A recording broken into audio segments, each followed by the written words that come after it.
Okay, we will go ahead and get started.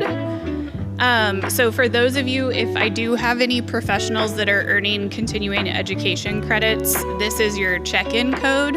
I know there are also the QR codes that are, I believe, just like right outside the room here, taped up that you can scan as well. But Behavior Live had asked me to add this to my presentation, so I did what I was told. Okay, so we will start with introducing myself. I'm Joanna Morrissey. I actually work for Hope, hence my logo on here. I have been with Hope I just hit my 9th anniversary earlier this month. I actually started as a special education teacher in 2 smaller districts west of here and taught there between both of those districts a total of 7 years. So I've been working with autistic individuals and kids with other diagnoses my entire career. And my bachelor's is actually in deaf education. So even though it wasn't like special education, it was still in that realm. And then as I started teaching and figuring out that that's really where I wanted to be and what I wanted to be doing, I heard about applied behavior analysis and was like, okay, this sounds interesting. Let's figure out more. And without really doing a ton of research, just dove into my master's program. So, at that time, I was not planning on leaving teaching. I just wanted to become a BCBA to become a better teacher. And then I was introduced to Hope and one of our previous supervisors, and she was like, hey, you should come check out the clinic setting. And I'm really glad I did. So that's a little bit of background about me. I am currently a regional director. So I oversee 3 sites that, for the autism clinic, for those of you that are unfamiliar, we have an ABA clinic here in Springfield, and we are now in 5 states, and we have 11 sites that are all ABA clinics. So I oversee one in Austin, Texas, Cordova, Tennessee, which is near Memphis, and then the Springfield location here in town. So yeah, a little bit about me. So the next thing I want to do is learn a little bit about you guys. I know this class is specifically on the parent track, so I assume most of you are parents of autistic individuals, but you might also have other roles. So how many of you are here specifically for the parent track? Okay, awesome. How many of you, sorry, I had a call coming through my phone. How many of you are professionals that work with autistic individuals? Okay, so from the professionals, do I have any SLPs? 1, okay. OT? No. BCBAs? Awesome. Psychologists? Social workers? Okay, awesome, cool. That just helps me get a little bit better idea who I'm talking to, what I maybe need to focus on throughout the presentation, things like that. And I'm pretty casual. Just if you have a question, raise your hand. We'll address it right then and there, but then there will be time at the end for questions as well. Okay, so this is just the boring part of the presentation, my abstract, what we're going to talk about. Visual supports, as I'm sure a lot of us know, play a pretty critical role in the development and learning of children with autism spectrum disorder. So we're going to go through exactly what visual supports are, why they're important, how we can use them, all that good stuff.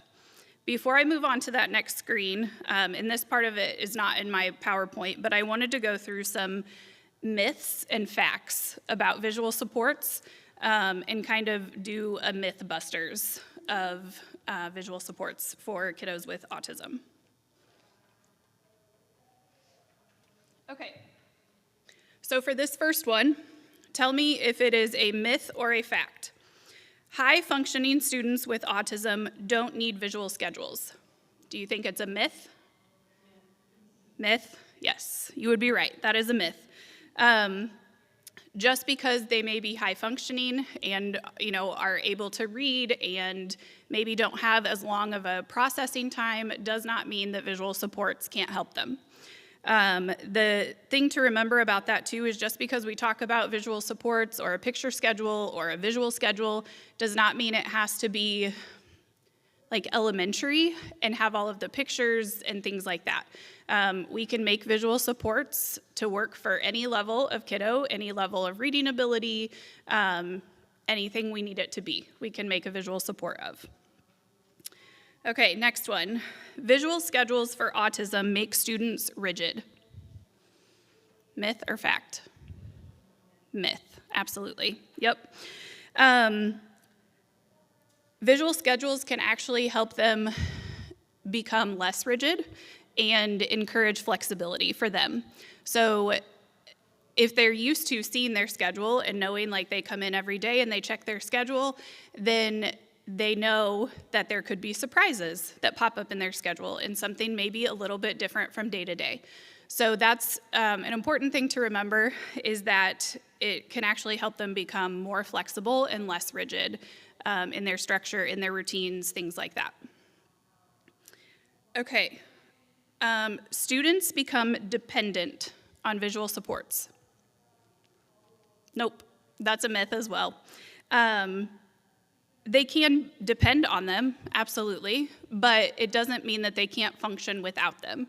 And that's the thing to keep in mind as we're talking about visual supports. This is a support to put in place for children, not just something that we're gonna say, okay, you have to have this every day, day in, day out, no matter what. It is helpful, and it can be something that you may want to implement day in, day out, but there are gonna be those times that life happens and you forget to grab a visual support, or you left it in dad's car instead of mom's car, or whatever may be happening, and you can get through those moments.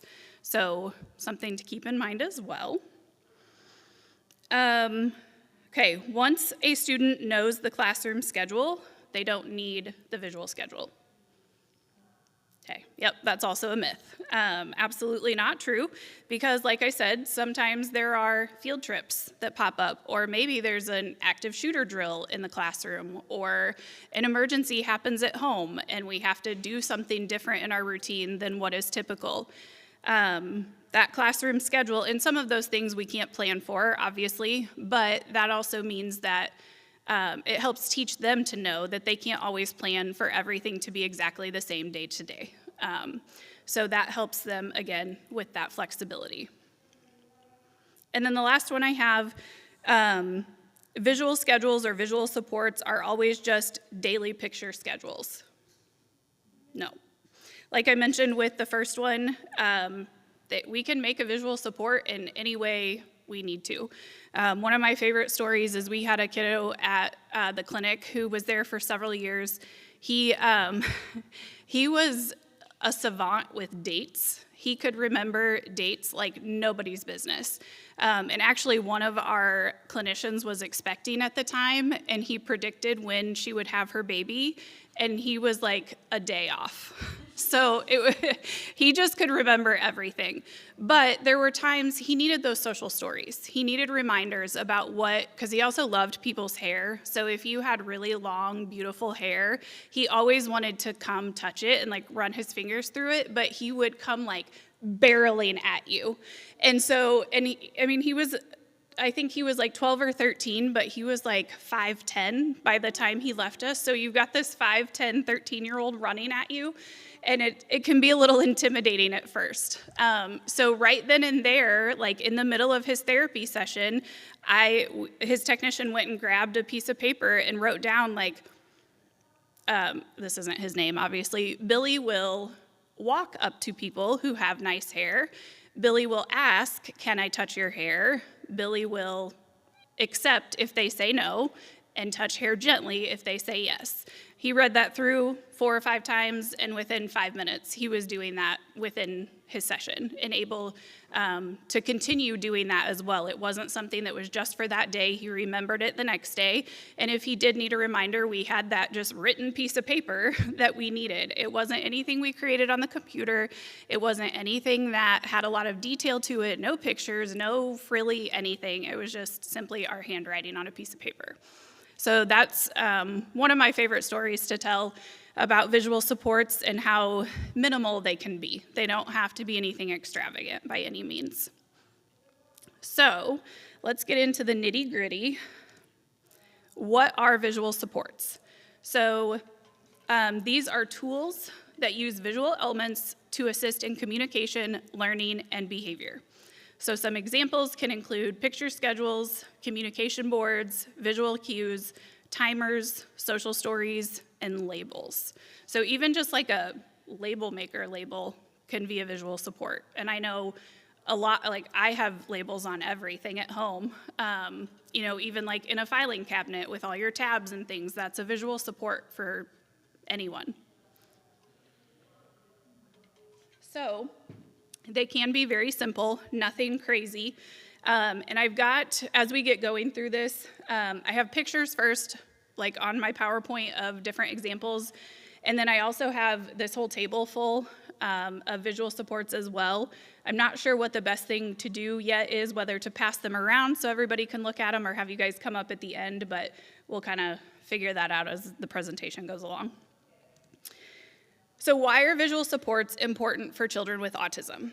So the first point is that this can improve their understanding of whatever it is that's being asked of them in that moment.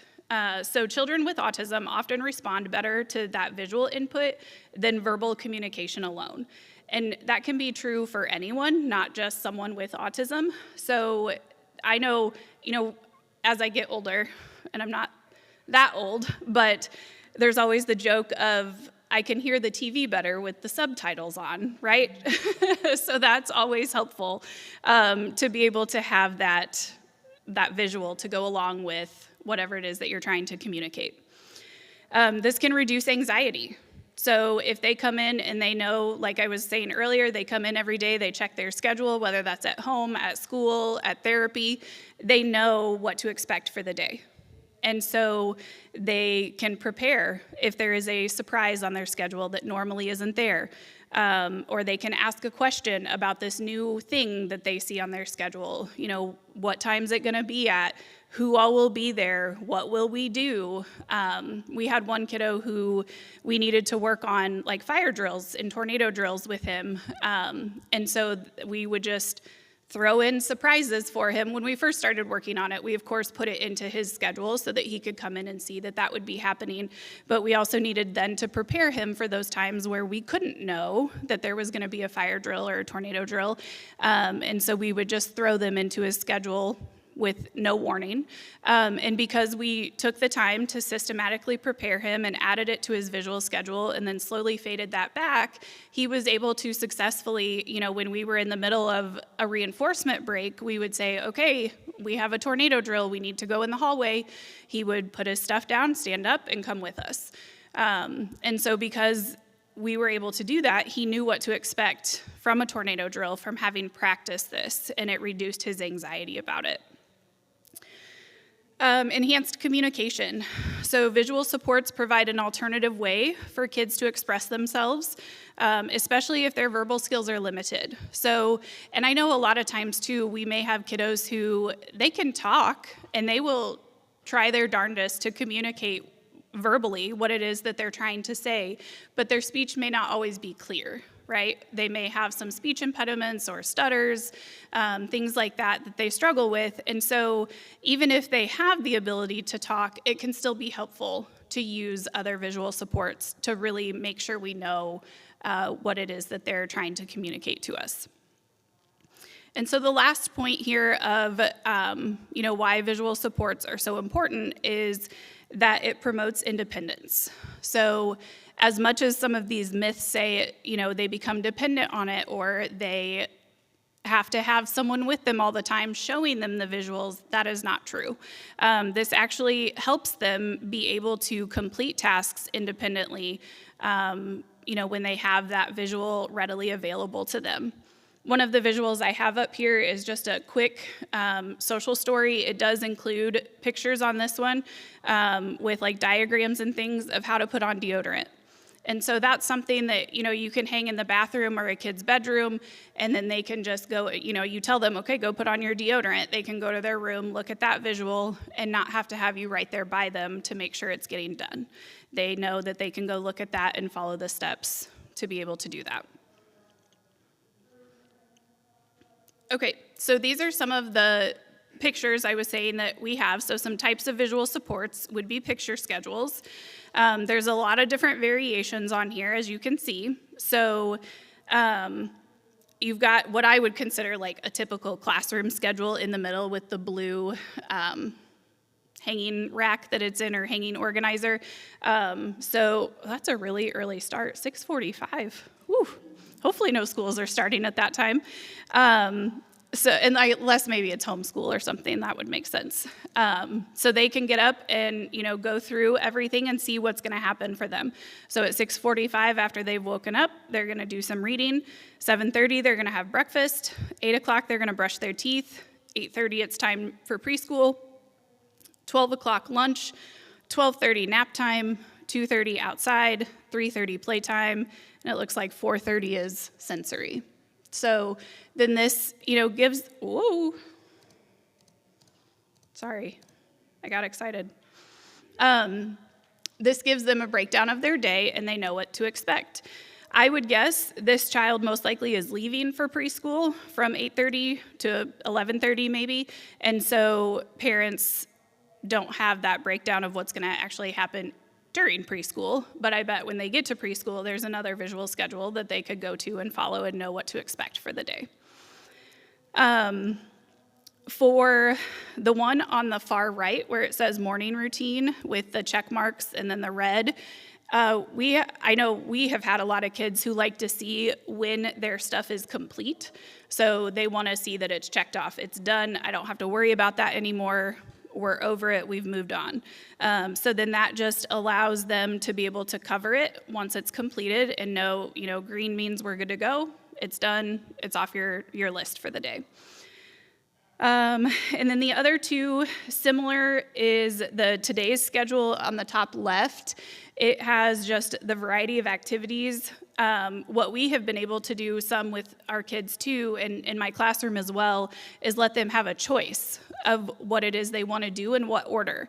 And so it may start blank like that, and then when they get there, you can say, okay, we have to do this one first, so let me put that one on, but then the rest of them and what order we do them is up to you. And so then they can decide what they want to do second, third, fourth, and fifth. And then there is also the check mark off to the right of that one that it looks like you would cut out and stick next to each activity after it's finished.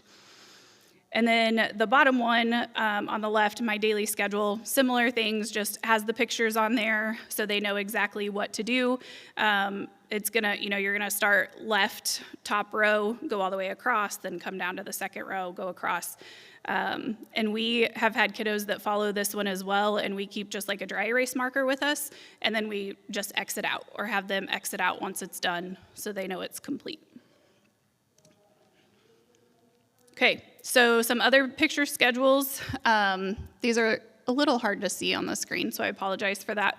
But again, the one on the far left, the first one, has the, I don't remember the name of that show. The PJ Masks, that's it. This kiddo was, Oh my gosh, he loved PJ Masks. It was awesome. But he could read. He didn't need the pictures. He didn't want the pictures, actually. And so we just made a list of exactly what his day consisted of. And then he was able to go to that. We kept it with us on a clipboard. He was able to go to it and say, okay, we finished bathroom. Now I get to go play. And, he would lead us to the next spot where we had to go for that. So the one in the middle there is something similar. This one just has the pictures plus the words. And that is one thing that's important for visual supports, is to make sure to always have the words with the picture. Because even though maybe they can't read or they don't have a very high reading ability, we still want to associate that word with that picture so that it will help them further along their reading ability. So this one actually started with the kiddo's choice. Like, they got there for therapy that day, and they got to pick whatever they wanted to do for whatever amount, well, probably not for whatever amount of time. We just didn't have it labeled for how long it would take, because sometimes putting a time on there, and if things did run late, would cause more stress and more anxiety for that child. So we didn't put times on there for this one. We just left it so that if it took a little bit longer, that was okay. And they just knew the next thing on their schedule was what was listed. And then on that third one, the far right, that one, the child wanted to know exactly what time these things were going to happen. But they were also a little bit more flexible, knowing that some things might run a little bit late. And so they were okay with that. So we, here at the clinic in Springfield, we at one time had our rooms labeled as like superhero rooms. So where you see Spider-Man, that was his room that he went to. So he knew it was time to go back to his individual room and do some work there, instead of being out in the rest of the clinic with other peers. Okay, so another type of visual supports is communication boards and cards. So top left is just a Word document that we created with a couple pictures of what they could choose. We printed it out and laminated it, and anytime they got ready to do some work and we were going to do a token board with this kiddo, we would say, okay, we got to get 5 tokens. What are we working for? And they would look at that and point to whichever one they wanted. And then the blank one was for their choice. Like, if there was something that they had been really engrossed with or excited about, but that changed, every so often, then we would have just Velcro on there and we could switch out the picture for them of whatever it was that they were interested in at that time, and be able to switch that up for them.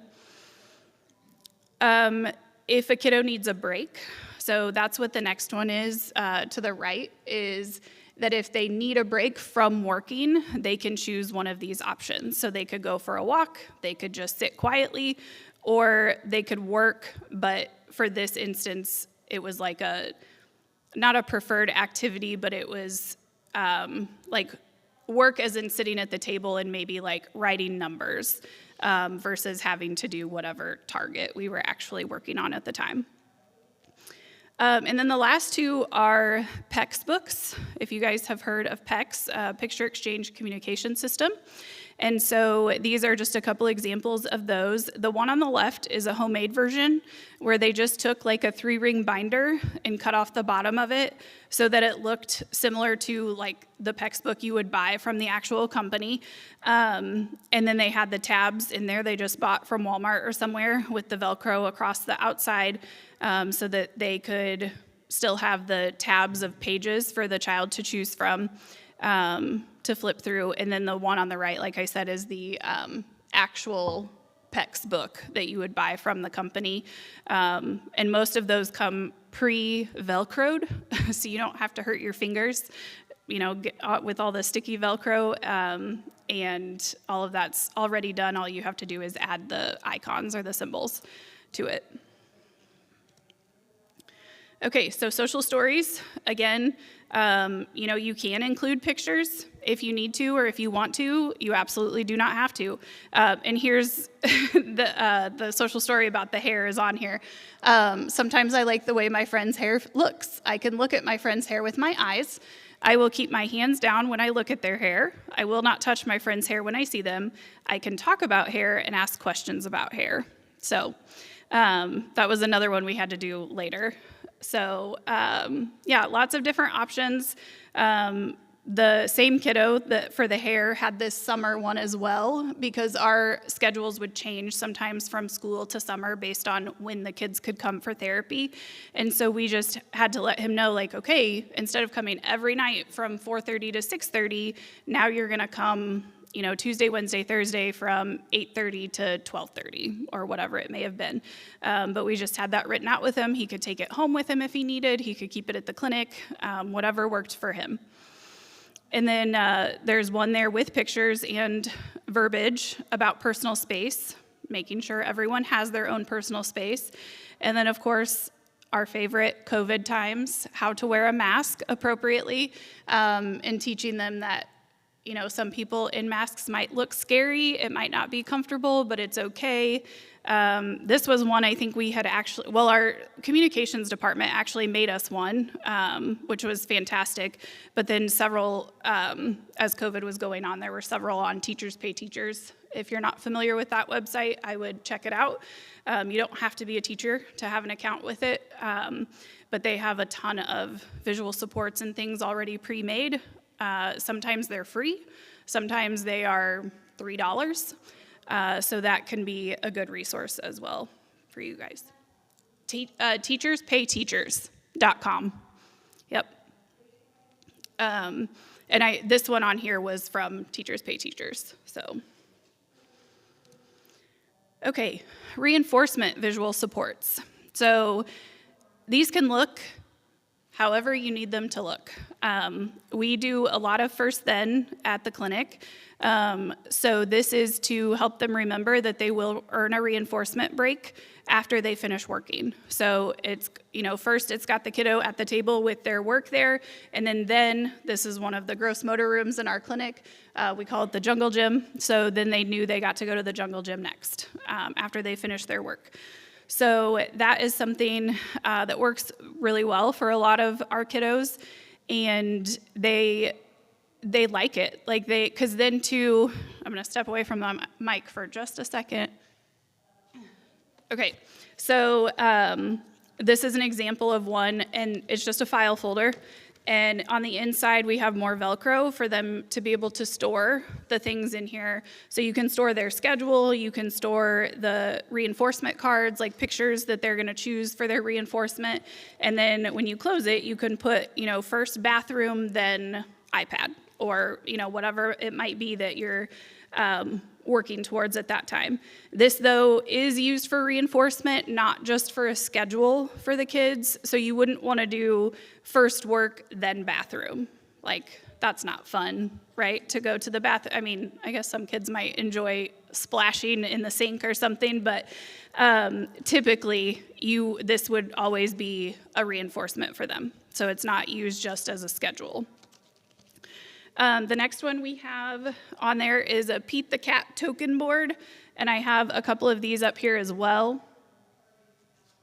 Sorry, Behavior Live was very specific that I need to stay at the microphone, so I'm trying not to talk when I step away, because I think the people online need me to be on the mic. So an example of a token board, this is set up, so up here it says, I am working for, and there's a blank with a Velcro spot. So again, you can have a picture of whatever it is that they're working for and be able to put that there as a reminder for them that they're working for reading a book, playing on the iPad, going to jungle gym, whatever it is they're gonna be doing.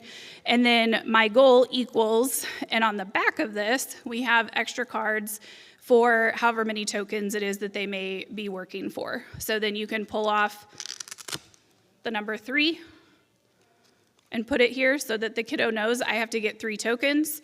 And so then you would pull off, move that away from the microphone so it's not loud. So then when you start working, you just have blank spots, but they know they have to get 3 tokens. So as they're working and working independently, like answering questions or whatever it may be independently, then they get a token for every task that they complete. And so then when they get their 3 tokens, they know I've earned my reward or my reinforcement. I get to do whatever is next. So if they had, maybe chips or a juice or something like that that they only get during certain times, that picture can be up here and they know they get access to that. So the next one that is on here, I don't have an example of with me. This is just like a store-bought sticker chart. They have these a lot of different places. I mean, craft stores, Walmart, any places like that that have kind of like teacher supplies will have some of these. So, you know, on the left it says, this week I will blank. And then they have a day of the week or a spot for each day of the week where they can earn like a sticker or a point or something. And once they've filled that up and gotten whatever predetermined amount of stickers is needed, then they know they get access to whatever it is they've chosen.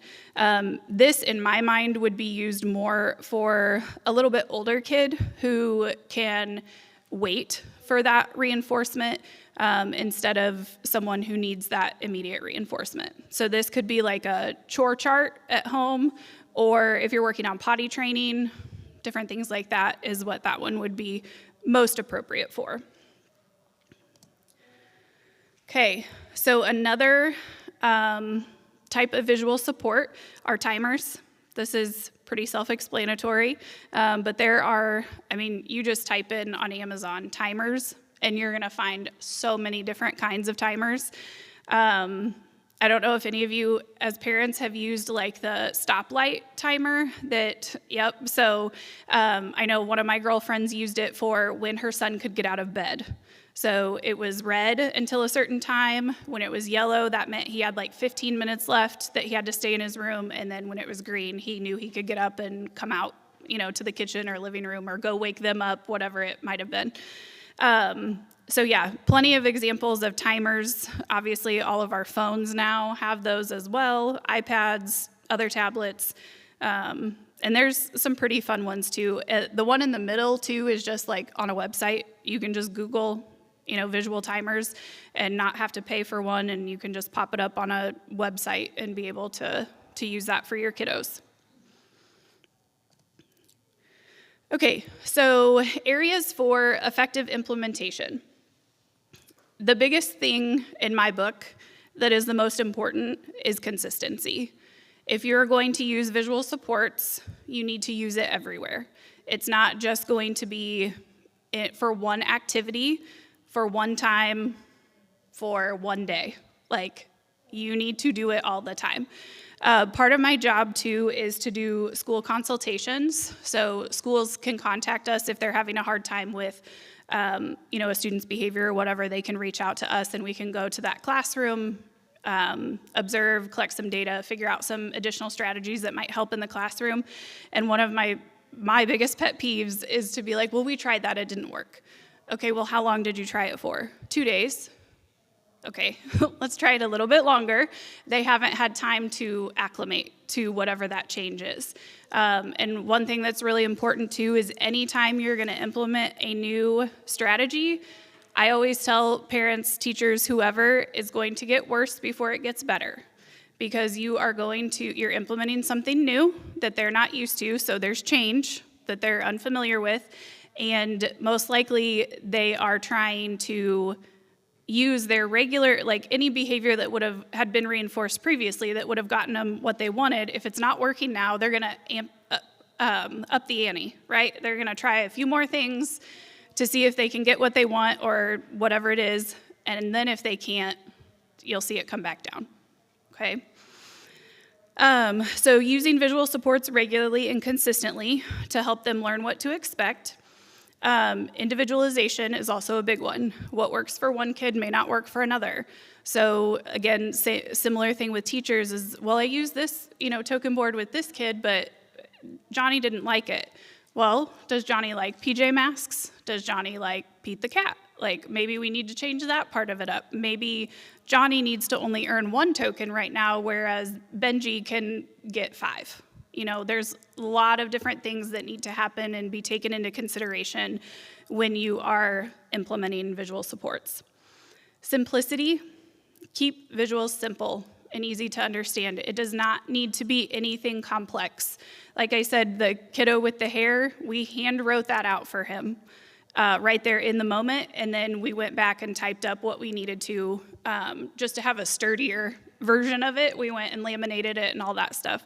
But in the moment, it doesn't need to be anything crazy. Modeling and reinforcement. So you want to make sure to guide the child on how to use these visual supports and reinforce the use of the visual supports with praise and rewards. So they should want to see that it is a positive thing that they are using these. Another example, I didn't have one on here, is a break card. So being able to ask for a break. I do have an example of that. Sorry, I just didn't have a picture of it on the PowerPoint. But this one says first work, then iPad. And so this one is set up to show, these are clocks. I know you can't see that very well, but it's a clock, and then on the back is a check mark. So this kiddo, for whatever amount of time he's supposed to be working, he can opt to take 10 breaks during his work time. So these may only be like 30-second breaks, but he can take 10 of them if he needs to. And so after he takes his first break, then we would flip this over to the check mark side. And he knows that he's used that break. And now he has, in this moment, he would have 4 breaks left to be able to take until his work time is done. So if he uses all of his breaks and there's still work to be done, now he knows I have to just finish my work before I'm going to get the iPad. So being able to do break times, it doesn't even have to be this intense. It could literally just be a note card that says break, and maybe they just have to tap it, when they need a break or something. Does not have to be crazy. Portable. Be able to take them with you. They do not need to be huge. They do not need to be poster sized. File folders are great because you can a lot of times store everything you might need for a visual right inside of them, whether it's with the Velcro or just tucked in the folder, and then you've got it right there with you, whether you're going to the store or you're at the zoo or going to grandma's house, like whatever it may be, you've got it with you. Making them durable is important. Again, like I said, it doesn't have to be fancy, but if you do have access to like a laminator or something like that, just to make them hold up a little bit better, that is helpful. And there are like those little personal laminators now that you can buy just like at Walmart or Office Max, wherever. They're like $20. They're not very expensive. So you can make them more durable for you. I have also seen parents and some of my technicians too put them on like key rings. So they're both a little bit more durable and portable that, you can just hook to your keys maybe, or like on a lanyard or something, so that you've got them close at hand. And then gradual fading. Over time, we do want to work on reducing the reliance of visual supports as they begin to gain independence. But I would say it's really important for this to be child-led. So, when they first start wearing deodorant, they may need that visual and go look at it every single day. But as they get used to it and know that, okay, I know this is the routine, I know how to do it now, I don't need that visual, then you could remove it. And maybe now you need to teach them how to shave their face or something, whatever it may be as they continue growing up and going through all of those new things. So some benefits of visual supports. It highly improves communication. And we touched on a couple of these at the beginning, but it's important to kind of reiterate them as we keep going. So improves communication, reduces behavioral issues. A lot of times now they realize they have a way to communicate what it is that they're wanting or needing in that moment. Or they have an expectation. They know what it is that they're supposed to be doing, and so there's not that anxiety building up that may cause some of those behavioral issues. It can help facilitate transitions. So with that visual schedule, again, you can, I have an example of one up here too that's just on a long strip of Velcro with the different activities listed. So once an activity is done, you can flip that over and just say, okay, what's next? And they know, like, okay, it's time to go put my shoes on and we're going to Aunt Sue's, or whatever's happening next. Supports daily routines and tasks. and what's expected. It enhances their learning and understanding, provides structure, like I said, reduces anxiety, and can enhance engagement. Because now all of a sudden, where they didn't have a way to communicate or answer questions or ask a question, now they do. Whether that's through their textbook or even just a choice board, or even one thing I didn't add on here that is absolutely a visual support is a speech generating device. So a lot of times that's an iPad or tablet of some sort with an app on it that has, it speaks for them. So that it has the pictures with the words, and they're able to communicate that way. Ask questions, whatever it might be. We had, just the other day, we had one kiddo who, she's very new to her talker. She just started with us at therapy the last 6 months, and she is on the move constantly. She always has her motor running, and she's just all over the clinic. And so she goes into a lot of the other clients' rooms too, and so she went in there and found a toy she was really intrigued by, but the toy was actually being used for his programming, so we couldn't remove it from the room. Because normally we'll be like, let her take it for 5 minutes, we'll bring it back, if it's another kid's just toy. But since this was for programming, it needed to stay there. So the tech removed it from her and set it back down in his room and said, this is for his programming, we need to leave it. And she went to her talker and navigated through a couple folders and said, mean. And so we were like, okay, I think she's getting this figured out pretty easily. That was very accurate. So at least in her mind, it was accurate that they were being mean. But yeah, it was just, I was like, man, these kids surprise me every day. And it's awesome. I love it. Okay, so some practical tips for parents and educators. Start small. Don't do everything at once. It is going to not only overwhelm and stress you out, it is also going to overwhelm and stress the child out. So just do one at a time.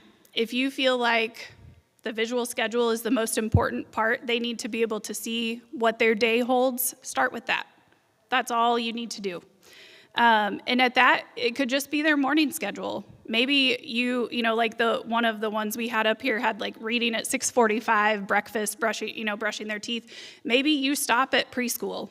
Going to preschool is the last thing you have for their day that day. And then when they get home from preschool, you just do whatever. And don't necessarily rely on the schedule. And then as you get comfortable using it, as you see them engaging with it more, then you can begin to add those other parts on there. Because it can be very overwhelming. There are so many pictures out there to choose from and to decide, what style of picture. Do you want to use real life photos of whatever it is? Or do you want just board maker photos or stick figures? Maybe you want to use stickers, and you have to find stickers to go with all of these things. Or if you're really creative, maybe you use a Cricut and, make all the different things you might need. So there's a lot to choose from. So start small. Don't overwhelm yourself. It's okay to start with just one. Incorporate this into daily life. So you want to make sure that you are using these in real life situations. So at home, at the store, at grandma's house for the weekend, teach your other family members how to use these with your kiddo. And especially too, if you're an educator, make sure to teach the other paraprofessionals in the room or the other teachers that they may interact with in the hallways or the principal how to use these visual supports with your kiddos. It's going to be pertinent to the relationships that they build, that other people that interact with this kiddo know how to use these visual supports. Be patient. It's going to take time. And like I mentioned at the very beginning, the behaviors, if there are behaviors, may get worse before they get better. So don't anticipate this huge turnaround just overnight.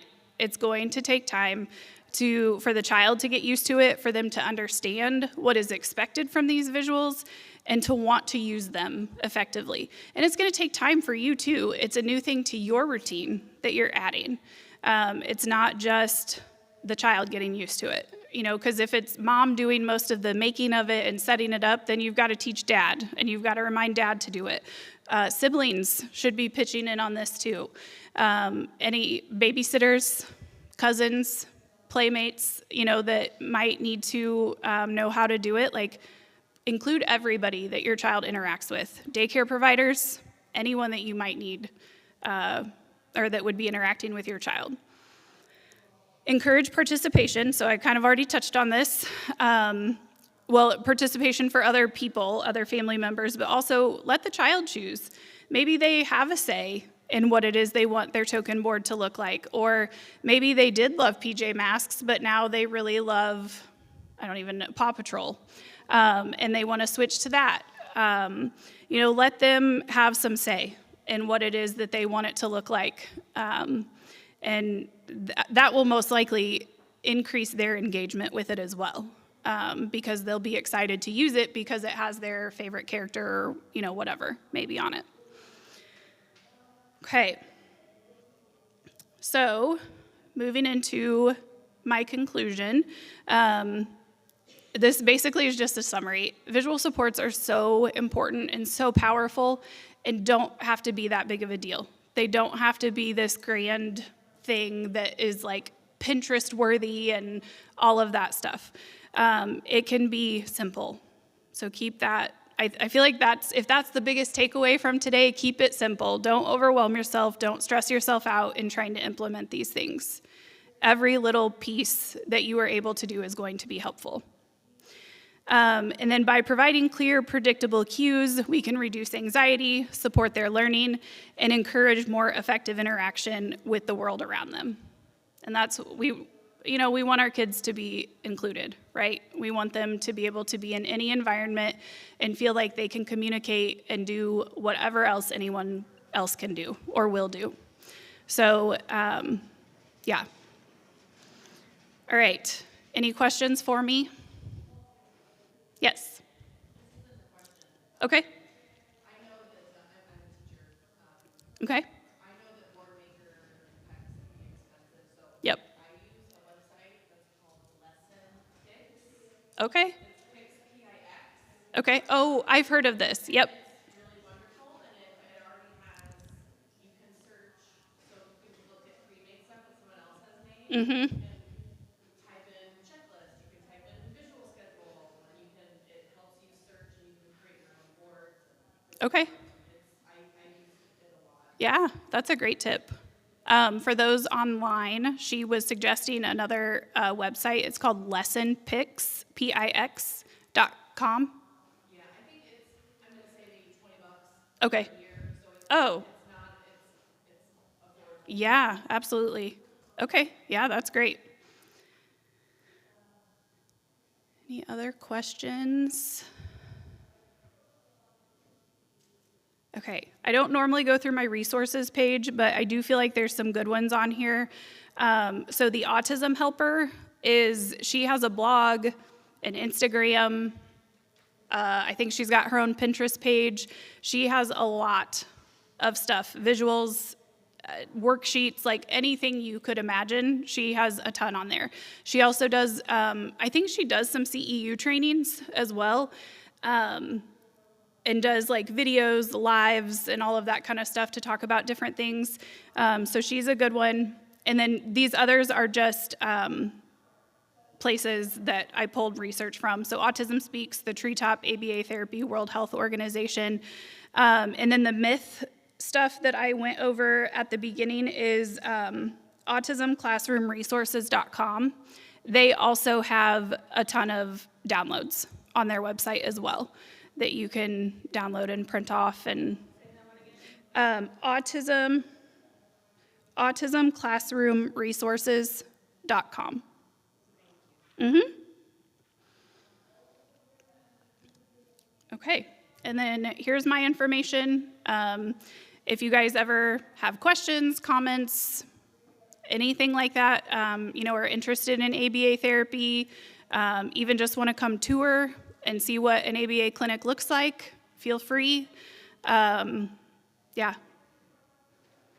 And then the last slide I have is your checkout code, if you happen to need it. Yeah, I sure can. Yep. Of course. Anything else? Any other questions, comments? What's up? Yes, please. Come look at my stuff. All right. Thank you, guys.